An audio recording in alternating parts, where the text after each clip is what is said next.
Let's talk draft and let's get our heads around this one. Currently, does seem like we've got a bye-bye Wisp, bye-bye Night Stalker, Lich, and Mr. Magi taking away. Something I wanted to ask FNG especially was, why do you feel that especially the Chinese teams have been running this Lich versus it seems like the other teams are neglecting it a little bit? To be honest, I think Lich is kind of good hero, but teams doesn't know that you can just pick Ench or Chen. Maybe they doesn't play it, but Chen and Ench is great counter to Lich, and basically if you draft Ench or Chen, you will win easily. Lich, but still some teams is not comfortable of picking it, and basically they just ban same for VP, despite the fact that they are playing Ench and Chen. I think Solo told me this is just an annoying hero for them, and they just don't want to think about it and try to counter-draft it and stuff. They're gonna just ban it, and it's fine for them. It's probably a comfort thing as well for LFY, right? Just because they've been doing so well with it, you take it away rather than just trying to attempt to deal with it. And segueing onto that, Sumil, LFY have chosen DP second. It's a little bit weird to just immediately pick your core role, but I noticed especially that both LGD and LFY squads, they're really comfortable picking their cores a lot early on. Like, do you see any weaknesses in this? I think it's a pretty big flaw in draft, in my opinion, that you show your position like ASAP, unless they want to put offlane DP or something and just trick them and put something else mid. But I don't like the cores first two that much, unless it's super broken, which might be because Super, he's a really average player, but when he's on his heroes and he's feeling it, he does pretty well. So I think if you wanted DP and he's I'm just gonna do well, then I think it's a fine pick. Okay, keep your eyes on that. You've got DDC, of course, on your screens currently. Well, we're seeing him fill that position 5. Oh, they've got Void and Sand King. These two have been kind of staples of patch upon patch at this point in time. I mean, is there a real kind of safety net? Do you think? Would you describe these as safe somehow? Just seeing a Sand King and a Void. Yes. Then again, Sand King is a multi-role hero, right? Yeah. And Void, he can be also a multi-role. So the big thing about Void is he's always good in patch because of his ultimate and how his laning works. He's a really safe offlaner to put in. You can just throw him out there. He might get something, he might not get something, but he won't feed, and then he has a big impact with his ultimate all game. Same with Sand King. All he needs is a blink, and once he's off the map, he's super scary here to play against. Intrigued to know just what on earth has possessed people to not only ban Magi, ban Sniper, and ban Chen. I think Sniper is pretty good against Death Prophet because Death Prophet can easily go into Sniper. You have to buy Blink or something, and it's pretty annoying. Also, Sniper is a great liner against DP because Shrapnel destroys DP. Movement speed of DP is really low. So that's why they banned it. And really good ban Chen because VP they like to run Chen with Senkin. They're the best combo. Yeah. I mean, we saw what VP, or rather we saw what Lil could do, didn't we, Blitz, with when he's given those extra creeps. Yeah, and especially something that you brought up that we also noticed on Planet Odd throughout the year. We were wondering, how do we make this Chen hero work? Because obviously Misery has really good Chen. And we noticed, just stealing data from people, we said, Sand King is the hero that enables this because especially if you're in the off lane, you can shove this lane in and you can create these dives that happen and you can immediately take that safe lane tower and just put so much pressure on the map. Yeah, and basically you just take a little corner of the map, of enemy map, and just out-farm them. You don't need to rush sometimes onto high ground because sometimes people just pick Kottles, Wyvern and stuff, and you can just go high ground and you just farm and win the game by farm the whole map. 5 seconds. CDP actually does show that we've seen no one on it as well. This time he's going to be laning against it potentially. When you Warlock? I don't think we've seen too much of the Warlock in the draft so far in TIC. I don't really understand the pick, to be honest. Okay. I think they're just overdoing the team fight a lot. And maybe it's fine, who knows, but I just don't like it that much for now. What would you have rather seen in its place? More of a lane securer for safe lane. Okay. I guess he's kind of a lane securer, but I think there's focusing too much on team fight. They pick Darkseid too. So. Somebody once did tell me though that at a TI, at other events you can get away with split push, but at TI you always have to show up to fight. There's going to be a point in the game where you have to get into a 5-on-5 fight to break spirits. What do you think about that? Wait, are you suggesting there's a TI meta? I think there is. I think there is, because the flashy players, they're not scared to play the map fearlessly, if they're in some small tournament. But if they're at TI, they're gonna think about it. If I get ganked, what's gonna happen? So much on the line. So everything changes. You second guess yourself. Yeah. So then everything just revolves around team fights and who has the better team fight. Because you want to be grouped up, and you just you're so scared of losing, and you just want to be grouped up and just take fights and stuff. it's all, I mean, we say it, I'm not going to say it's all a mental game, but there is so much going on outside of the hands on the keyboard and mouse. I think, yeah, in TI, especially at TI, like, it's 90% mental game. And if you're prepared for it, like, it's super easy to win TI because every team, like, just their performance rate, like, drops down drastically. Like, it's actually insane how worse everyone gets at TI. Yeah. Of course, you were in this position, FNG, where you were the underdog going into that game against Secret, and you were telling me that you didn't really have anything to lose. You thought we can just play for fun, and that kind of just removed the pressure from you. I mean, after first game, when we drafted really bad heroes, yeah. we decided like, okay, draft our heroes, and for some reason, Secret left that heroes for us, so like Visage, draw, and stuff, and we won the game, and it was like, what happened? We just played good Dota. But this is the question, right? The attitude you must have had in that was, we lost. Nothing to lose. We lost. We've lost. We've lost already. Let's have some fun, right? And as soon as the fun is re-injected back into the game, suddenly, you know, success is attached to it. Yeah, kinda. Looking forward to seeing. So basically, we've learned a lot throughout this panel, but one of them is just don't choke, have fun. Games are for fun at the end of the day. Also 24 million, but we'll talk about that later. Fun. I'm really surprised that Shaker is not picked and not banned. Yeah. Batrider gone last. Ember as well. Because it's really like meta hero, and I believe both teams has a good players on it. So, Blitz, if I asked you to summarize the styles of which we're going to be seeing from the VP and LFY, how would you do so? I mean, LFY have to play a very split push game and gather up whenever their DP ult is up. It's really hard for them, though, to deal with a lot of VP's heroes. Like, I don't know if they have enough lane shove. Like, if you look at their heroes, the only hero that can really split the map is Morph. And even then, he needs a lot of items to do so. So far, even though Virtus Pro might have invested a lot in a team fight, I think they can shove the lanes easier, and therefore it's easier for them to make plays. 10 seconds remaining. I think LFI is going for like super early game because I think they can pressure way more than Virtus Pro can. And once they hit their timings, I think it's really hard for them to deal with the Morph lane because they have real bad heroes versus Morphing other than Void, I think. So if this Void doesn't get too much, he has to be safe lane in this case because if he doesn't get that much, I think he's gonna be in a bad spot. I mean, I guess they have So you're suggesting that it's kind of put a bit of a time limit on the game? I think so, because I think Dar skill or L5 scales way better than Radiant does. Yeah. What do you take as the mid hero then? If you're in this position right now and you have the entire map ahead of you, and that's why they decided to save this pick for last. You see 5 different heroes. What do you decide that you want to carry this game? I think Invoker can work because the LFI does not have like many natural BKB buyers, and I think Invoker shines in those scenarios, and they have like a lot of team fight to like help Invoker and like a lot of setup for him to like be online as soon as possible. Getting to hear inside your head is a real adventure, especially when, you know, this is the draft. This is for no one. This is going in his hands. 38 seconds, and they are not rushing this one. FNG, anything to add to the pile of where no one's going to be taking this one? OD. Oh, we've seen a lot of OD from him in the past. That's like would you call that comfortable for no one? Yeah, for sure. I mean, even for Virtus Pro overall, yeah. It's like OD can easily win the game by himself, but still he needs a lot of help here because Earth Spirit and DP are pretty strong lane. They're going right down to the last second with this. I think it's not the ideal what he Ursa. Yes, Ursa. Yes, Ursa. Well, we've got it locked in. The draft is there. Do we feel like there is a clear draft favored here? Then I'll start with you, Blitz. Just to be quick. I think that VP should be able to Roshan at a pretty reasonable pace. I feel like Ursa was a little bit out of left field, but I think they can push the map a little bit further than LFY can. So I'm going to go with VP for game 1. Okay, VP for game 1. VP. VP. LFY. What a surprise. And 1 for LFY as well. All right, then. Key Arena, let's make some noise as we welcome our casters and celebrate the start of another battle. This time it's LFY versus Virtus Pro. Let's raise the decibel levels. It's your casters.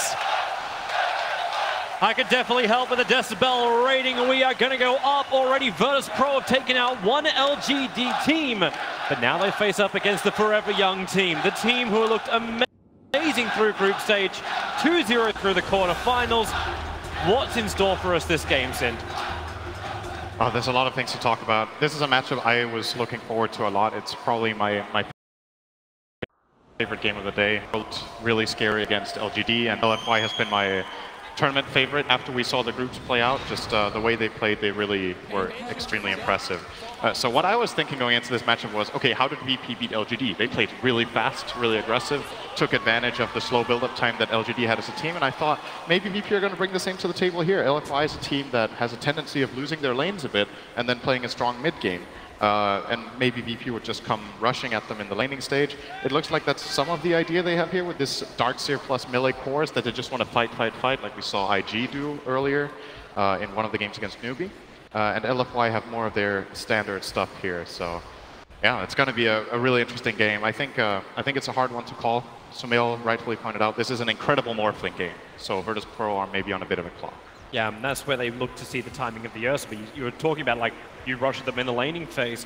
Virtus Pro as well as FY have these heroes that kind of maybe want to wait a little bit longer. So maybe the battle will be happening a little bit later, but Virtus Pro can help step that up by running this aggressive kind of lane. Afu very wisely moving away. He has an Observer and a Sentry he's looking to try and plant out. But Ramses, Lil, and Solo are all grouping up around this top, and it looks like they are going to come over to try and contest up LFY's rune. If the Morphling, it's a great game for him, shut down his lane. 3 heroes will come up to contest it, and they will be successful at doing it. So 3 bounty runes go the way of Virtus Pro at the start.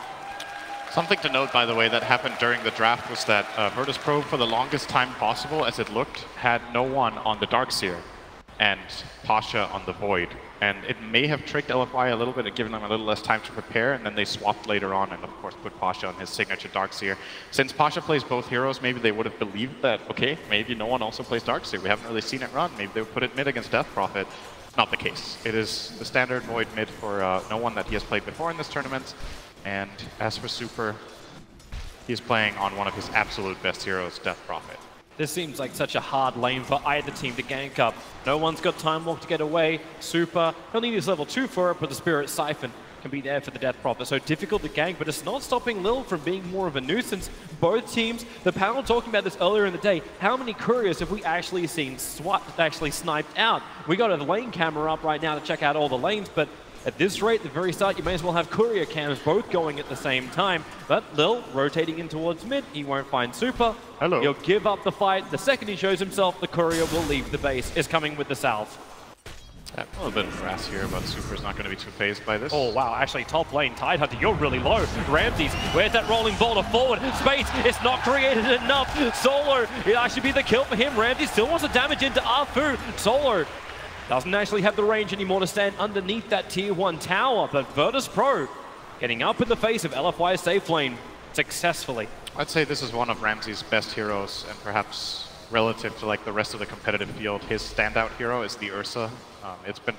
It's become a Virtus Pro classic to run, and whenever they identify that there's a very good lane matchup for Ramses, they're not scared of picking up this Ursa. And that is one of the absolute best heroes you can have in lane against Tidehunter.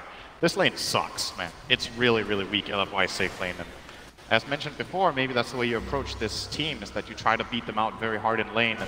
And then in addition to that, in this game, VP have doubled down on teamfight. So they can also like progress from that laning stage into beating LFY at their game later, which in my opinion has been the standout playstyle for LFY, is these teamfights past minute 15 where they just play incredibly around each other.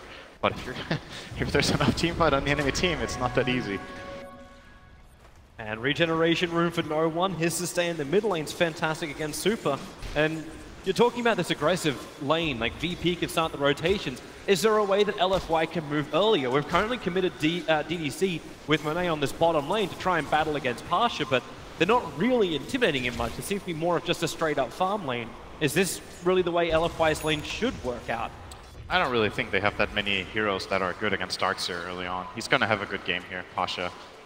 LFY are probably just thinking more about how do we enable our Morphling and DP as much as possible, and then Tide will be a sacrifice in this game. They can't have all 3 lanes go well with the heroes that they're facing, so they got to take what they can get. Top lane again now, Ramses. Yeah, look at him open up. Afu creates a little bit of space with a rock kick, but it's so hard to walk away that Upheaval is making it impossible. Ramses' damage output, it's lower thanks to the anchor smash, but Lil does not care when Burrow Strike is available.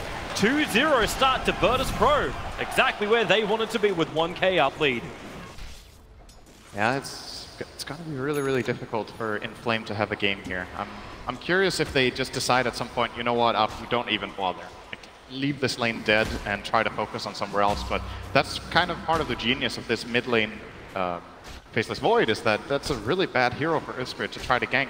Sure, they can try to connect it with the DP sounds, but there's no way they're going to kill this guy. And then you want to run the Darks here. Pasha just sits back behind the tower and spams out Iron Shells defensively, wasting more time.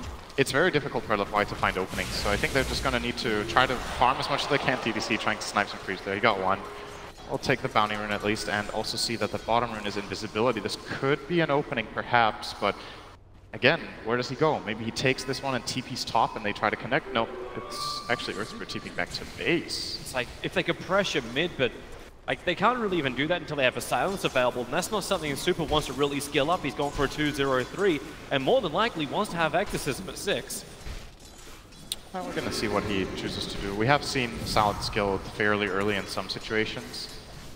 Maybe they go bottom lane. That is where they're headed, but Lil, that's maybe feeling this rotation already, moving over, Pasha getting aggressive onto Monet. Pasha still keeping that burn going. DDC reveals himself to pick up and throw down with the waveform. They have the damage output. Lil will get the Burrow Strike as Morphling. Strength morphs up and has 4 1-charges to live.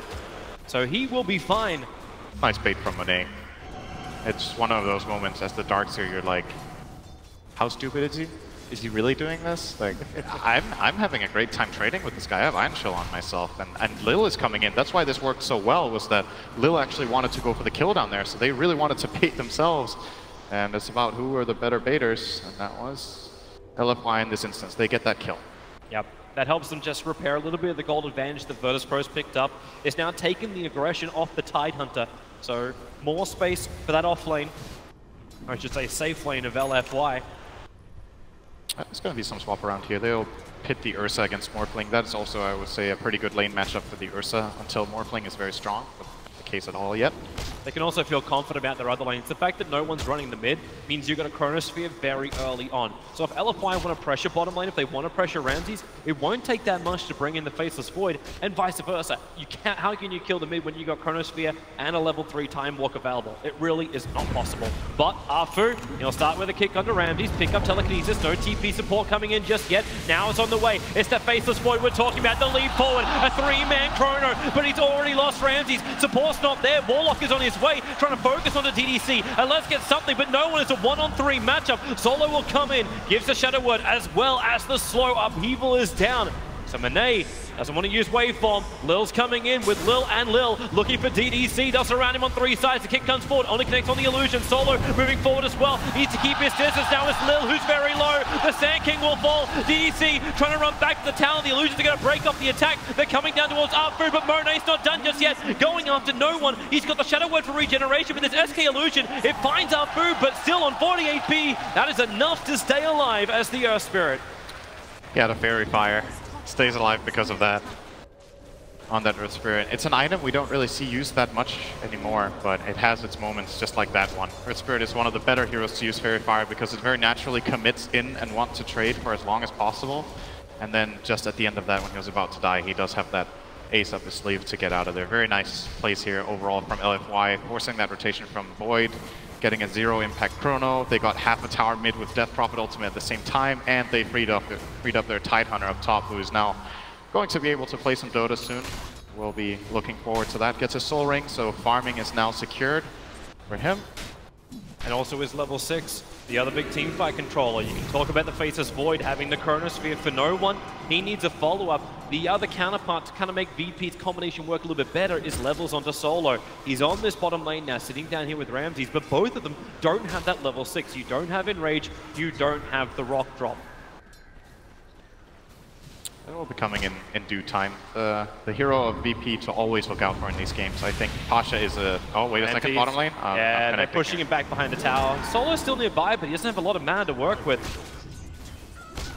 I wanna keep an eye on Pasha in this game as well. I think he is outstanding on Darkseer, and the reason Virtus.pro plays so well with this hero is they're very, very good at combining their spell casting in all of their games. And Darkseer is one of those heroes that really allows your lineup to really gravitate toward one point and take a very, very nice fight together. So I've seen this hero banned against Virtus.pro for the last few months in most of their games, and they're very happy to grab it for Pasha in this situation. getting good levels and good farm on this hero is generally a good indication that Virtus.pro are in a position to, at the very least, take fights later. The question is if they can win them, but they'll definitely be able to take them whenever they want. And you see LFY's reaction with their vision. You're talking about VP taking a great fight. It's the vision game from LFY. The Observe Ward is sitting on the radiant high ground side of mid lane. It saw the rotation of Lil running under that haste rune. Same with the Observe Ward just south of that bottom rune area. LFY are able to read where VP's movements are, and they're giving them no option to fight. And if there is an option to fight, LFY will come in with the numbers. And they're doing it again. Super, the numbers are here. Bottom lane, Exorcism is up. Super is looking for some good damage towards the tower. Doing it with the Morphling is one way to do it. And Solo's not ready to fight. He's got level 2 upheaval. He can at least slow down LFY. Super, he's backing out now. There's the upheaval. A little bit of a slow. Barra's trying to go to work. Ramsey's just going to try and slice and dice, but Lil, so much damage from Monet. Waving forward, Ramsey, he's too injured. The Chronosphere, he'll create space. Shadow Word on the Ramsey's. He's getting his life back right now, but Chronosphere has been expended, and VP have no other choice but to run away. Monet has himself a waveform, but VP have already left the bottom tier 1 tower. They don't want a bar of this. This tower is difficult to defend. I think this is case in point. Also, in addition to that, you know, the Ravage is available.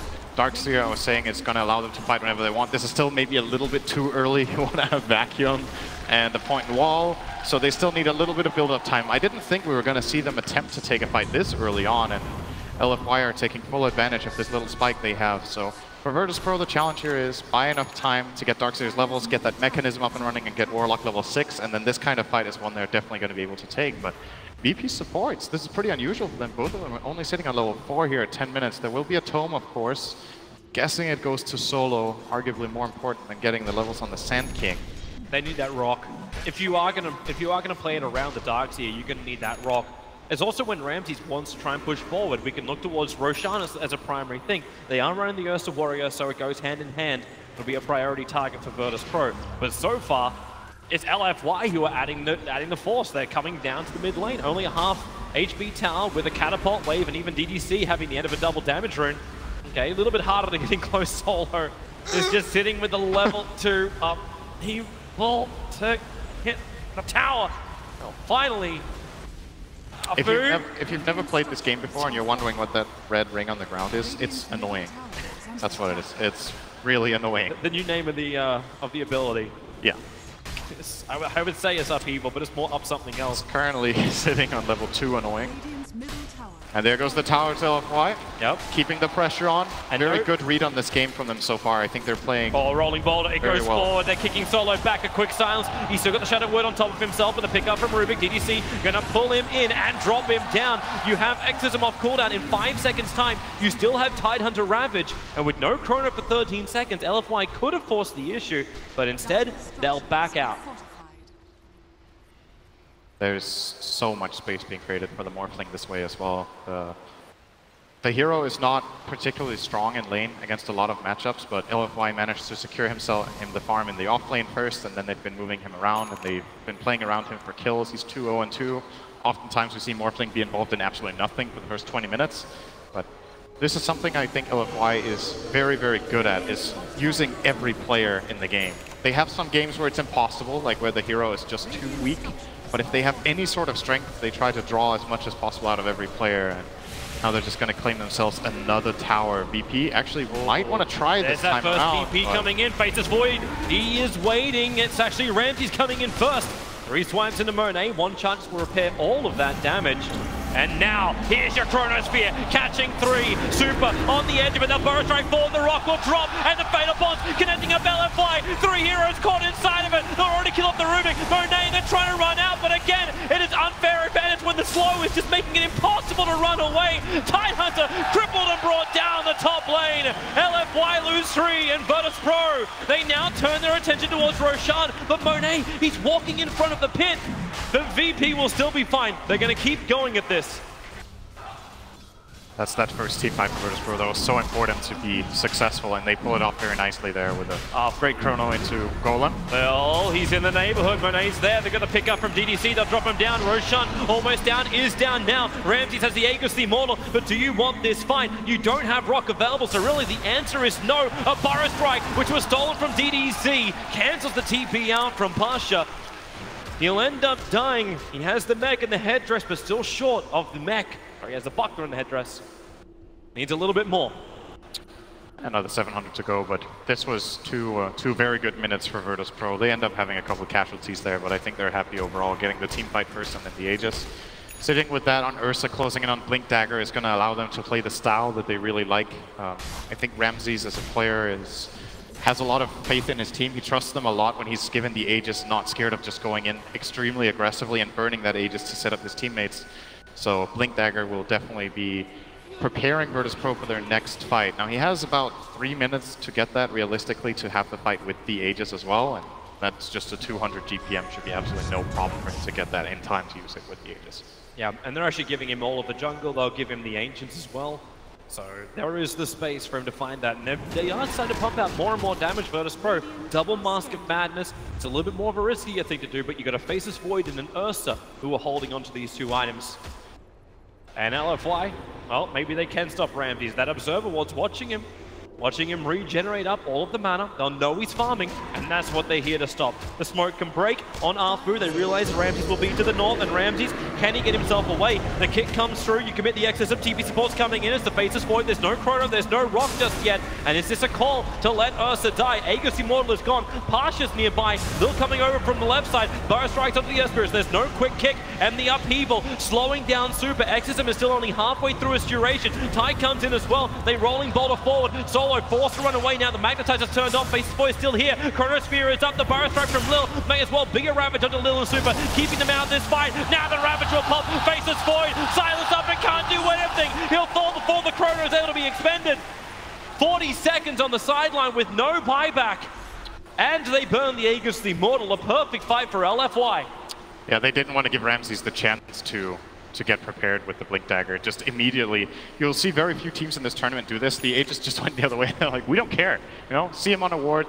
They see that the Shrine gets used, which is very good information for them to take the fight in this area. BP can't really retreat up to the Shrine and get an advantage. So LFY, by coming from the high ground around this camp that the Ursa is farming, already have the natural positioning advantage. And then when BP try to respond, they're just not ready yet. Yeah, we can see that fight once more. This is when it was really kicking off in the mid lane. That silence, the follow-up Ravage, there was just nothing the Faceless Void can do. So I'm imagining BP will try to go back the other way. Just now they have all of their spells ready now. Finally, Darkseer levels up the wall at level 11. They have Chrono, they have the Chaotic Offering prepared as well. Lil still 300 short of the Blink Dagger and doesn't have Epicenter skilled yet, so maybe that's something worth waiting for, but he showed himself for a moment. So smart from Lil, he understood he was going to be attacked, and this is LFY who have understood the item timings of Virtus Pro, their farm position they should be in, and who they have to pressure. It's the double Blink Daggers they're trying to stop. The one from Ursa, that one's already up, but now it's Lil, 100 gold away from completing it. They're just playing very, very aggressively with what they have. Even the Morphling is joining for these moves, and now he's going to go top. That was the end of that. He still has a Replicate hanging around if they want to make a move somewhere. It's actually moving in toward mid. It's that other timer. To bait Ramses. They actually got a Chrono in. No one! He's literally hit nothing! It was a Replicate bait! And LFY, they have just dodged a huge thing. The Morphling was probably headed up north to try and dodge the combination of Virtus Pro. They had Chronosphere, they had the Chaotic Offering, they were looking for a fight. They wanted to pinpoint it around that tier 1 tower.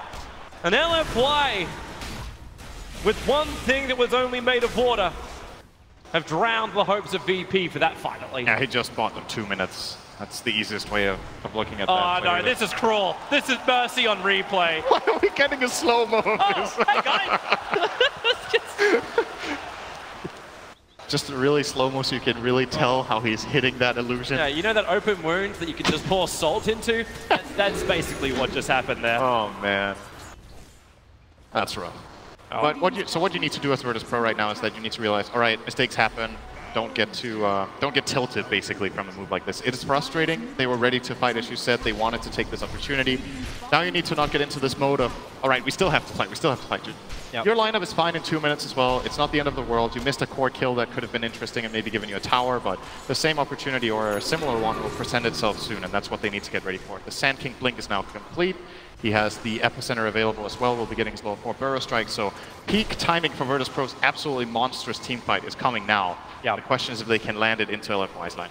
It is one of those things too the panel was talking about. The fact that VP have maybe gone a little bit over in for the team fight means they've always got something else up their sleeve. So Faceless Void misses the Chronosphere, but a Darkseer Vac into a big Burrow Strike is not something we're uncommon with during this TI. We've seen it many, many times. Then you got the Warlock Rock, and there's so much damage output which is still in the bank for Virtus.pro. Chronosphere or not, it's one of the abilities, as long as 2 or 3 of them connect, LFY can have a really, really hard time having the fight.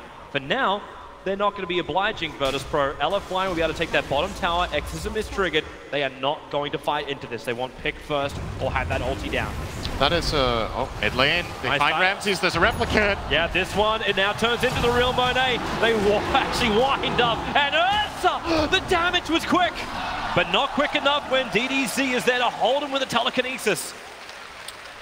I think maybe we haven't talked enough about the weaknesses of Virtus.pro's lineup. So they have excellent team fight, of course, but they're not that good at hitting buildings, and that means Ursa gets himself into awkward positions like this, trying to pressure lanes.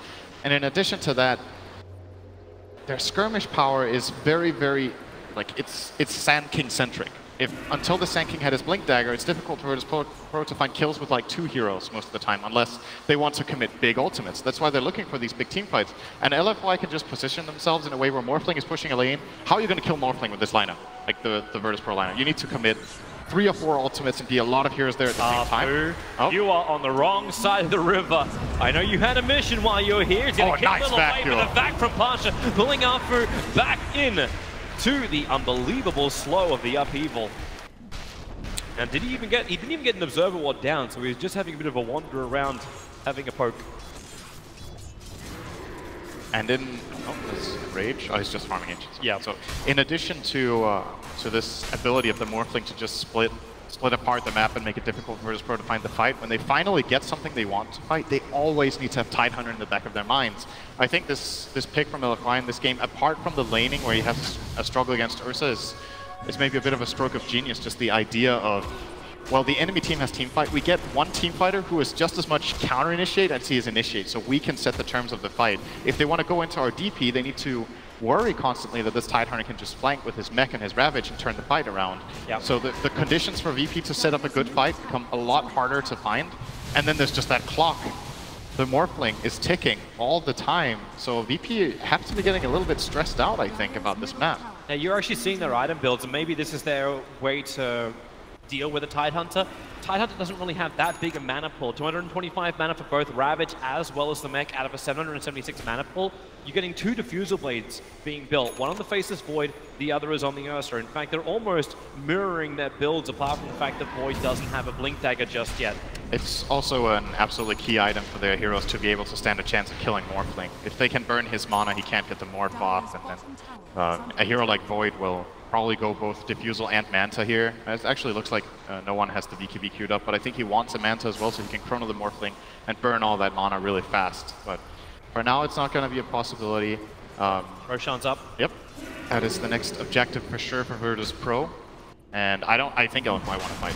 They're not going to give this one for free, I believe. Ramsey is jumping in. Right now, the Earth Spirit Replicant is sitting at the front of the pit. It's not seeing inside, but thanks to that Observer Ward from the Dire side, it sees the entire smoke of Virtus.pro. So LFY have all the information behind the lines. So they put Tide front lines, make sure he's visible. They are a little bit more grouped up and bringing Ancients along with them. I got that! On the Earth, so the Chronosphere is down. They'll split the fight up. Already the blinking from the Tidehunter. Rosan, it was snatched. The Aegis Immortal into the hands of Monet. It's a huge, huge fight for LFY. If they can hold on to it, the epicenter. It's coming from Lil, combining with the Rock and the Fatal Bonds. But where is your follow-up damage? No one is already running away from this fight. The Rock created space and ends up being a 2-for-1 trade-off, but the Aegis Immortal is still in the hands of Monet. Thanks, Roshan. Says Monet. I hope we get a replay of that. That's one of those heartbreaking moments for Rams. It's just like, you know what? Game doesn't like me today. It's like, what are you going to do? He actually uses Enrage. He needs one more hit on the Roche, and then he gets bashed. I think we're going to see it here. So, there we go. 2 And hits to Monet go. just looked Now he at gets it. stunned. Very nicely played by Monet as well, getting that adaptive strike off to steal the Aegis and Cheese. He got both. And Ramses gets killed off as well. Committing that Enrage to try to finish off the Roshan means he has nothing defensive left in the tank. And VP combining all of those ultimates, what did they find? Did they find 2 support kills? Yep. I think that was it. But the 2 support kills were done because of the chronosphere that came from no one. He split the fight out, but the rest of LFY already got themselves into the perfect position. Now they're going for more. It's Solo, the man that created that space, who will have to sacrifice his life in the mid-river. E-Blade is 200 gold away now from Monet, and there are targets in this game that die in that shotgun. He can one-shot the Warlock, unless he buys himself up a cloak, I think. The Sand King is very susceptible as well. They do have a couple of raindrops running. Maybe you can't take them from 100 to 0, but combining with any ally, I think they can kill any hero on the map. This is dangerous. Lil is trying to cut the wave mid. He might regret this. Has to blink away here. Got silenced, but didn't take damage. And oh! It's there in time, actually dodging the kick. So Lil will fall while that was going on. Faceless Void just got soloed up the E-Blade. First pop was Monet picking off the mid of Virtus.pro.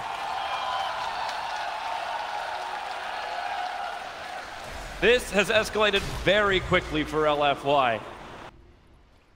The Roshan, the only thing that keeps the golden experience a little bit intact after that was the fact that they did, Virtus.pro, get the kill onto Roshan, even if they didn't have the Aegis, the Immortal. And then everyone just backed up and started farming. This situation that just happened reminded me of something I gave LFY a lot of praise for during the group stage, was that I think this team, better than anyone else in this tournament, are very good at allocating their resources correctly. They're sending the correct amount of heroes to the skirmishes or team fights that they need. When they pushed the tier 1 top earlier, Earth Spirit was still bottom. They felt like, we don't need this guy, we get more out of the map like even somewhere else. This time, we send Morphling top, he will combat this Void while we go for the Sand King at the same time. And then when you play effectively around the map like that, you build a serious advantage in terms of numbers in a lot of situations, and you can just outmaneuver your opponents. LFY are playing really, really well this game. This tower's gone, and then we'll see what's next on the menu. Maybe they get the tier 2 mid as well. I mean, why not? They have the Aegis and Cheese on Morph. Who's going to stop this guy? It's the last out of tower, and more towers they take outside the base, the more VP is restricted in the space they can farm. They're already falling well behind that highest net worth of 14.6k is the Morphling. The nearest on the Radiant side, look towards the Ursa, just shy the 11k, and then Warlock. Okay. It wasn't a straight up 1 kill with the double blast shotgun. He had to waveform it as well, but the job is done. Warlock is down for 23 seconds, and that's a window of opportunity. LFY want to jar open. And they will keep Inflame far away on the right here. So he has Blink and Mech on Tide, and the only thing that's important to him is that he doesn't get Chrono. All right, maybe he just doesn't care. Jump straight in. I mean, why not? This is just too juicy. They're like, no one wants to go, but without the Warlock Fatal Bonds, they won't have enough damage split across LFY to kill them off. And I think this is something VP definitely understand. They're all grouped up. They want the Chrono before it's the time. Now the time is there, but you just lost the SK. Killed off. The Chrono is nice. Here comes your Rabbit. It creates more space back again. They hold him in position, the back rock, but GG is called from no one. They don't even let the fight end. It is done and dusted. LFY taking game 1 against Virtus.pro.